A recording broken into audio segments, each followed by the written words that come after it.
এক সময় আমি নামাজ পড়তাম, ফজরের আজান আমাকে জাগিয়ে তুলতো, কিন্তু ধীরে ধীরে আমি বদলে গেলাম। ব্যস্ততা, টাকা আর মানুষের প্রশংসার পেছনে ছুটতে ছুটতে আমি আল্লাহকে পিছনে ফেলে দিলাম। আমি নিজেকে সান্ত্বনা দিতাম, পরে নামাজ পড়ব, পরে তওবা করব, কিন্তু সে পরে আর কখনো আসেনি।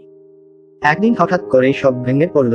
চাকরি চলে গেল, যাদের জন্য সব করেছিলাম তারাই দূরে সরে গেল। রাতে ঘুম আসতো না, বুকটা সব সময় ভার হয়ে থাকতো। তখন আমি বুঝলাম এই দুনিয়া কাউকে আপন করে না। এক গভীর রাতে আজানের শব্দ কানে এলো, আল্লাহু আকবার।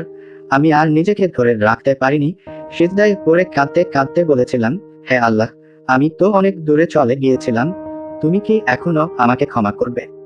ঠিক তখনই মনে পড়ল, আল্লাহর রহমত থেকে নিরাশ হও না। আজ সেই রাতেই আমি বুঝে গেলাম আল্লাহ আমাকে কখনো ছেড়ে দেননি। আমি পারফেক্ট হয়ে যাইনি, কিন্তু আমি চেষ্টা শুরু করেছি। আজ এক ওয়াক্ত নামাজ, কাল 2 ওয়াক্ত।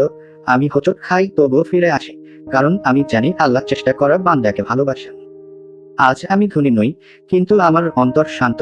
যদি আপনি আমার মতো হারিয়ে গিয়ে থাকেন, আজই ফিরে আসুন, কারণ আল্লাহর দরজা এখনো খোলা।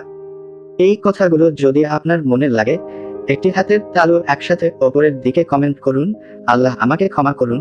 আর এমন আরও ভিডিও পেতে চ্যানেলটি সাবস্ক্রাইব করুন।